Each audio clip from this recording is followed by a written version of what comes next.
여야 유력 대권 주자들이 잇따라 대선 출마를 선언하면서 대선 전국에 돌입하는 모양새입니다. 이 정치권 안팎에 관심이 뜨겁게 쏟아지는 만큼 유력 주자들에 대한 각종 의혹과 논란도 터져 나왔는데요. 한 주간의 정치권 이슈들 천하람의 시사인사이드에서 들여다보겠습니다. 오늘도 천하람 변호사 스튜디오에 나와 있습니다. 변호사님 어서 오십시오. 네, 안녕하십니까. 대구에서 태어나서 순천에서 살고 있는 국토를 넓게 쓰는 남자 천하람입니다. 예, 이번 주도 반갑습니다. 이 여야 대권 주자들이 잇따라 대선 출마를 선언하면서 정치권 안팎에 관심이 뜨거운데요. 윤석열 전 검찰총장과 이재명 경기도지사의 출마 선언도 있었습니다. 네. 일단은 오랜 잠행을 이어왔던 윤 전 총장이 어떤 메시지를 낼지 관심이 컸는데 출마 선언, 현 정부에 대한 강력한 비판을 쏟아냈습니다. 네. 변호사님은 어떻게 보셨습니까? 사실 제가 봤을 때는 뭐 그렇게 나쁘지는 않았어요. 처음 정치를 한다라고 하는 분이기 때문에. 근데 솔직히 말씀드려서 와 정말 대단하다, 막 감동을 받았다 이런 것도 솔직히 없었습니다. 그리고 저는 한 가지 메시지와 행보가 좀 안 맞는 부분들이 있어요. 그러니까 예컨대 지금 윤 전 총장 쪽에서는 국민의힘 입당을 망설이는 이유를 얘기하면서 뭐 예, 그걸 구체적으로 얘기하진 않지만 주로 호남 표심, 중도층 표심 같은 얘기들을 많이 하는 것 같아요. 예, 근데 그렇다라고 하면 내놓는 메시지나 행보들도 중도층한테 어필할 수 있는 내용이 돼야 되거든요. 근데 이번에 정치 그 선언이죠. 그 정치하겠다라는 선언을 한 것도 보면 굉장히 보수 지지층에 어필하는 느낌이거든요. 그리고 대변인도 처음에 선정한 것도 보면 조선일보에서 한 분, 동아일보에서 한 분, 뭐 이런 식으로 했잖아요. 예, 딱 봐도 보수층에 어필하는 느낌이지 않습니까? 그렇네요. 그러니까 만약에 좀 중도적으로 가려고 했으면 뭐 한겨레 경향, 오마이뉴스 이런 데까지는 어렵다 하더라도 예컨대 서울신문이나 뭐 한국일보나 음. 조금 더 중도층 언론에서 대변인을 선임할 수도 있고 조금 더 중도적인 메시지를 내놓을 수도 있는데 저는 말로는 뭔가 중도층 확장 이런 얘기를 하면서 실제 하는 행보나 메시지는 굉장히 보수층 결집에 중심을 두고 있다는 걸로 보여요. 근데 그러다 보니까 굉장히 답답한 부분이 생깁니다. 만약에 보수층 결집 자체를 목표로 하고 있다면 예, 국민의힘 입당을 왜 안 하는 거예요? 그렇네요.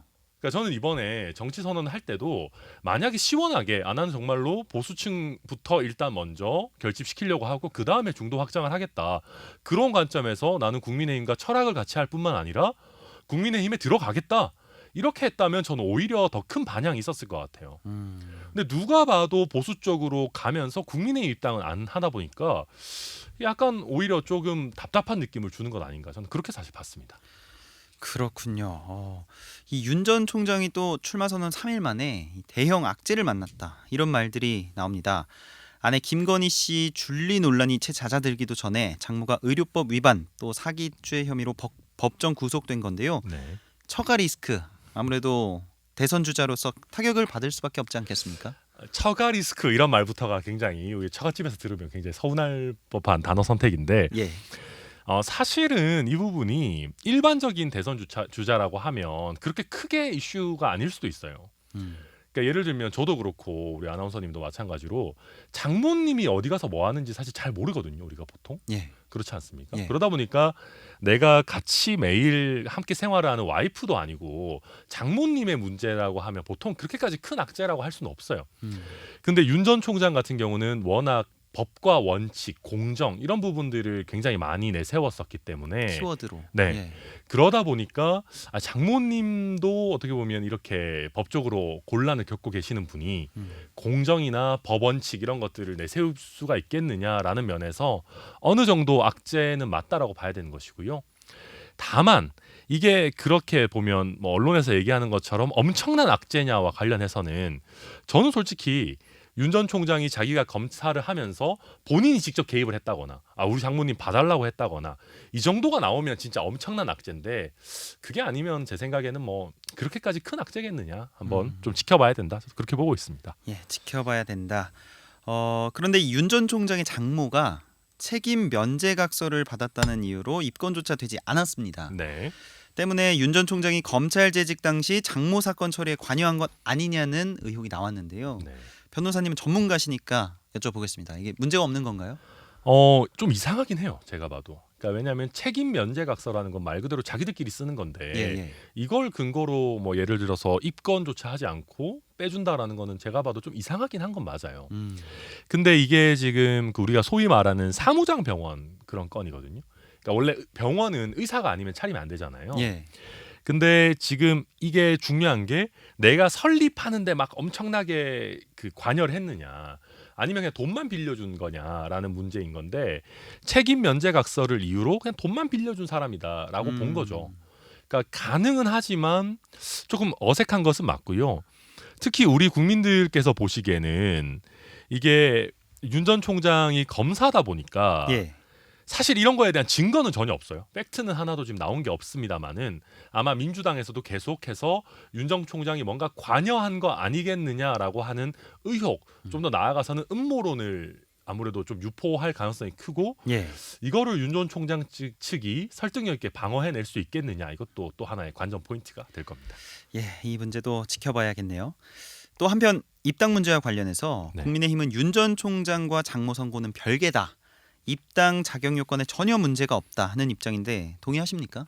네, 사실은 지금 뭐 윤 전 총장 쪽에 약간 악재가 나오고 있지만 그래도 국민의힘 입장에서는 윤 전 총장이 반드시 필요합니다.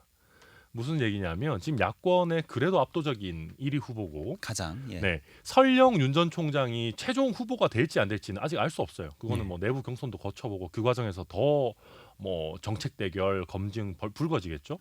근데 윤 전 총장이 입당하지 않고 경선을 하게 되면 경선이 일단 재미가 없어요. 왜냐하면 또 나중에 또 결승이 따로 있다라고 하면 아무래도 국민의힘 경선 자체가 힘이 빠질 수밖에 없거든요. 예. 그렇기 때문에 국민의힘 입장에서도 당연히 윤 전 총장을 모셔오고 싶고 또 지금 아까도 저 서두에 말씀드렸지만 장모가 법정 구속된 게 악재긴 악재지만 네. 이게 뭐 본인에게 아주 크리티컬한 엄청나게 큰 악재라고 보기에는 좀 어폐가 있어요. 그러다 보니까 현재로서는 무조건 입당을 환영하는 그런 입장입니다. 무조건 입당을 환영한다. 또 굳이 공정이란 키워드가 아니었다면 사실 장모님 문제 이런 문제들은 크게 리스크가 아닌 문제다라고 말씀을 해주셨습니다. 네. 이 윤 전 총장의 처가 리스크가 대권 가도에 어떤 영향을 미칠지도 관심인데요. 네. 여권에서는 이재명 지사와의 양강 구도에서 이재명 우위로 넘어가지 않겠냐는 기대 섞인 분석 나오고 있고요. 네. 또 야권에서는 다른 후보들에게 반사 이익으로 돌아갈 수 있다는 분석이 나옵니다. 변호사님은 어떻게 보세요? 일단 이게 어떻게 갈지는 좀 봐야 되는데요. 지금 윤석열 전 총장의 정치적인 메시지를 보면 문재인 정부에 대해서 반대한다라는 거는 나왔어요. 근데 우리가 대선이라는 거는 그 회고적 평가의 성격도 있지만 미래를 어떻게 볼 거냐, 그러니까 미래지향적인 투표의 성격을 가지고 있거든요. 예. 어떤 선거보다도 그게 강해요. 그러니까 총선 같은 경우는 사실은 그 정부의 어떻게 평가적인 요소도 많이 있고 뭐 지방선거도 마찬가지인데요. 그래도 대통령 선거만큼은 이 사람이 열어가는 대한민국이 그래도 괜찮을 거냐라는 평가를 누구나 하게 돼 있거든요. 근데 그런 걸 봤을 때는 결국 지금부터는 윤 전 총장의 실력이 나와야 되는 부분이에요. 무슨 얘기냐면 이재명 지사 온갖 의혹 많잖아요. 전 국민의 대부분이 들어본 그 욕설도 있고 예. 그 외에도 무슨 뭐 여성 문제니 뭐니 뭐 이런저런 의혹들이 많이 있는데 그럼에도 불구하고 이재명 지사가 아직까지 여권의 압도적인 1위 주자인 거는 예. 그런 의혹보다 본인의 매력과 실력이 앞선다고 사람들이 생각하기 때문이거든요. 결국은 윤 전 총장은 지금까지는 문재인 정부에서 핍박을 받은 그런 반사적인 효과, 더 나아가서는 압도적인 그 지지도 이런 걸로 1위 후보로서 쫙 왔단 말이에요. 예. 그럼 여기서 이런 여러 의혹을 뚫고 돌파할 수 있을 정도로 실력이나 매력이 나오느냐 그걸 봐야 될 것 같고요. 미래를 향한. 네, 예. 미래를 향한 미래 비전을 얼마나 보여주느냐가 있을 거고. 근데 다만 이런 건 있어요. 윤 전 총장을 현재 지지하는 분들이 윤 전 총장이 좀 흔들린다고 해서 이재명 후보를 지지하도록 넘어가지는 않을 거예요. 당장은. 특히나 대선이 아직 한참 남았기 때문에 굳이 그 빠진 지지율이 어디로 갈 거냐를 놓고 봤을 때는 저는 최재형 전 감사원장 쪽으로 일단 흘러갈 가능성이 훨씬 더 높다. 그렇게 보고 있습니다. 중도층의 표심도 그렇게 흘러갈 거라고 보십니까? 중도층 표심이 지금은 되게 재밌는 것이요. 예. 이준석 효과도 또 있어요. 이게 되게 복잡해요. 그러니까 이준석 대표가 비록 대선 후보는 아니지만 2030 남성 표심을 굉장히 꽉 잡고 있고 예. 또 하나 재밌는 게 이재명 지사가 민주당 후보치고 2030 여성들한테 별로 인기가 좀 없어요. 그러니까 그 욕설 논란이나 약간 이런 부분들이 작용을 하기 때문에 젊은 층 표심과 관련해서 이준석 대표가 어느 정도까지 할 수 있을 것이냐 그리고 야권 후보가 누구로 갈 것이냐라는 것도 되게 많이 변수가 있거든요. 그래서 윤석열의 그 인지도 지지도가 떨어진다고 해서 이게 중도층 표심이 바로 민주당 쪽으로 갈 거냐 저는 그렇게 보기는 좀 섣부르다라고 봅니다. 예. 변호사님께서는 이렇게 처가 리스크에 대해서는 뭐 크게 보진 않으셨는데 아무래도 윤 전 총장으로서 돌파구를 모색해야 한다고 생각해서 국민의힘 입당이 빨라질 수도 있는지 좀 궁금하거든요. 네, 저는 빨라질 것 같아요. 오히려, 지금 예. 보면 무슨 뭐 원희룡 지사도 만나고 권영세 저희 무슨 그 대외협력위원장인가요? 그 분도 만나고 계속해서 국민의힘 쪽 의원들이랑 접촉을 늘려가고 있어요. 예. 이거는 어떻게 보면 입당을 위한 하나의 준비 과정이라고 봐야 되는 걸 거거든요. 그래서 당연히 국민의힘 입당은 빨라질 것이고요. 빨리 해야 돼요. 예, 보면 제가 지금까지 윤 전 총장이 왜 이렇게 늦게 들어올까를 고민해봤는데 이게 제 생각입니다만 예. 내가 국민의힘에 흡수되는 모양새가 아니라 뭔가 나도 우리 팀이 있어서 우리 팀 약간 팀 대 팀으로 만나서 들어오는 소규모 당대당 통합 같은 느낌을 내려고 하는 것 같아요. 굉장히 잘못된 생각입니다. 근데 지금 그 팀 윤석열 전 총장의 팀이라고 하는 분들 보면 정치 전문가들이 아니에요. 정책 전문가가 일부 있고 법률가들이 또 우르르 있고 뭐 약간의 대변인 뭐 이런 식으로 되어 있는데 죄송한 말씀이지만 지금 거의 무슨 영국 프리미어리그로 가야 되는데 조기 축구 멤버 모으는 그런 느낌으로 가고 있거든요. 이분들 다 모아봤자 제 생각에는 이준석, 김종인보다 못해요. 예. 그럴 바에는 이번에 네거티브 대응이나 이런 것들도 솔직히 아주 스무스하진 않거든요. 그렇다고 한다면 차라리 빨리 국민의힘에 들어와서 전문가들의 도움을 받아야 됩니다. 예. 좀 더 빨리 입당을 할 것이라고도 보시고 또 빨리 해야 된다고도 보셨습니다. 네. 이번엔 이재명 경기도지사 얘기도 해보겠습니다. 이재명 지사의 출마 선언이 지난 1일에 있었습니다. 네. 기본소득과 기본주택, 이 기본 시리즈 이야기도 나왔는데 이 지사의 출마 선언은 어떻게 보셨습니까? 저는 기대 이하였어요. 지금 윤석열 전 총장이 그나마 살아가려면 어떻게 보면 지지율이 나름대로 유지를 하고 있는 것이 이재명 지사도 생각보다 잘 못하고 있어요. 그러니까 출마 선언 봤는데 글쎄요. 그러니까 기본소득이 원래 본인의 예. 굉장히 그 뭐랄까 시그니처 우리 이거 한국말로 뭐라고 해야 될까요? 이게 딱 그 시그니처. 네, 주된 대표? 대표적인 네. 공약이잖아요. 네. 근데 이거에 대해서 힘을 뺐어요. 그러면서 오히려 성장 얘기를 하고 있어요. 그러니까 성장과 규제 개혁 이런 얘기를 한 부분을 읽어보면 이거는 이재명 지사가 하는 얘기인지 유승민 의원이 하는 얘기인지 헷갈릴 정도로 굉장히 우클릭을 하고 있거든요. 저는 이게 물론 이재명 지사 입장에서는 민주당 경선은 이미 이겼으니까 네. 나는 본 경선을 보고 뛴다라는 느낌으로 이렇게 하고 있는 것 같은데 저는 이거는 이재명 지사의 매력이 너무 반감되는 것 같아요. 그리고 민주당 지지층에서 보기에도 이재명 지사가 너무 차분하고 평소에 어떤 그런 공격적인 면도 안 나오고 예. 본인이 맨날 얘기했던 기본소득, 기본주택도 강조하지도 않고 사람이 갑자기 너무 변한다라는 느낌을 주거든요. 저는 이 부분은 이 지사께서 본 경선의 그러니까 본선의 경쟁력도 좋지만 조금 본인의 그 컨셉과 스타일에서 좀 너무 벗어나는 거 아니냐. 왜냐하면 지금까지 이재명 지사 스타일이 되게 성공적이었잖아요. 예. 굉장히 성공적이고 지금 뭐 전체 통틀어서 1, 2위를 다투고 있는데 갑자기 너무 스타일을 바꾸시는 것 같아서 저는 이거는 좀 캠프의 미스가 아닌가 하는 생각도 좀 듭니다. 그렇군요. 그런데 이런 이재명 지사의 기본소득 관련해서는 뭐 약간 약해졌다고 하셨지만 야권은 물론 여권의 경쟁 주자들의 비판이 굉장히 거셉니다. 네. 특히 조세 감면 세출 조정을 통해 재원 50조 원을 마련하겠다. 뭐 이것에 대해서 현실성이 없다는 지적이 나오는데 변호사님은 어떻게 보세요?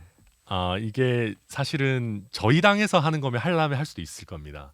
근데 민주당에서는 하기 어려워요. 왜냐하면 민주당에서는 공공부문을 줄이는 거에 대해서 굉장히 싫어하시거든요. 사실 공무원 숫자 늘리고 공공 부문은 늘리고 왜냐하면 포용 국가 이런 걸 추구하시기 때문에 예. 큰 정부를 추구하다 보니까 아마 이재명 지사가 정권을 잡으시면 공무원 숫자가 늘어나면 늘어났지 줄일 줄어들지 수는 않을 없다. 거예요. 예. 왜냐하면 이재명 지사는 공공에서 하고 싶어하는 거 되게 많거든요. 예, 예. 예를 들면 뭐 공공 배달 앱 같은 것도 만들자고 하지 않습니까? 그러니까 오히려 민간에서 어떻게 보면 조금 시장에 왜곡이 발생하는 부분에 대해서는 공공이 적극적으로 개입해서 그걸 바로잡겠다라는 입장인데 예. 그런 상황에서 세출 조정을 통해서 50조 원을 마련하겠다. 이거는 솔직히 앞뒤가 안 맞는 얘기예요. 아, 두 마리 토끼를 다 잡는 건 불가능하다. 어려워요. 이건 유승민 의원이 만약에 대통령이 돼서 공공 부문을 조금 개혁하면서 하겠다라고 하면 어찌저찌 할 수 있을지 없을지 모르지만 예. 그러다 보니까 박용진 의원도 아니 중앙정부에서 재정 지출하는 거 조금만 줄여도 그렇게 난리가 나는데 이게 과연 현실적으로 가능했느냐 하겠느냐. 더 나아가서 이재명 지사 스타일이나 이재명 지사가 대통령이 돼서 하고자 하는 것과 맞지가 않아요. 그래서 우리 옛날에 유승민 의원이 증세 없는 복지는 허구입니다 라고 해서 뭐 어떻게 보면 했던 것처럼 예. 솔직하게 증세를 하더라도 기본소득을 하겠다라고 정면 돌파하는 게 저는 이재명 지사 스타일인 것 같아요. 그렇군요. 변호사님께서도 단순히 이렇게 마련한다는 건 현실성이 없다. 네. 이렇게 보시는 것 같습니다. 이재명 경기지사를 둘러싸고 다양한 논란들이 재점화됐는데요. 네. 그 중에 하나가 이재명 경기지사의 역사관 논란입니다. 친일 세력과 미 점령군이 합작했다는 이 지사의 발언 어떻게 보셨어요? 이거 완전히 뭐 그렇게 생각하실 수는 있는데요. 예, 이 발언 타이밍이 굉장히 잘못됐어요. 이 지금 보면 그 아까 제가 말씀드렸잖아요. 굉장히 우클릭하고 계시다고. 앞으로의 공정 성장, 뭐 무슨 미래 세대를 위한 규제 개혁 뭐 이런 걸 얘기하시다가 예, 갑자기 무슨 친일 청산 이렇게 간단 말이에요. 그러면 이게 지금 메시지가 너무 왔다 갔다 해요. 제가 아까도 대선이라는 거는 기본적으로 미래지향적인 투표라고 말씀드렸잖아요. 예, 근데 아무리 본인이 이거에 대해서 얘기를 하고 싶으시다 하더라도 여기서 갑자기 친일 얘기가 나오게 되면 결국 과거로 돌아가는 느낌이 나요. 근데 저는 이게 이 지사께서 왜 이렇게 왔다 갔다 하는 행보를 하시는지 잘 모르겠고요.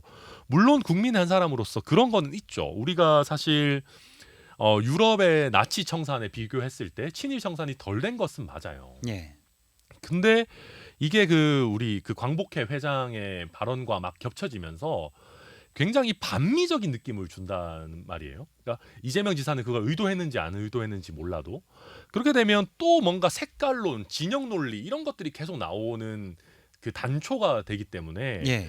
저는 지금 타이밍적으로 이런 발언은 굳이 할 필요가 없었던 것이 아닌가 그렇게 보고 있습니다. 오히려 표를 좀 잃을 수 있었다는. 모르겠어요. 표를 잃지는 않을지도 몰라요. 예. 왜냐하면 우리나라에 워낙 반일 정서도 강하고 예. 일정 부분 당연히 일본의 뭐 잘못이 크죠. 어.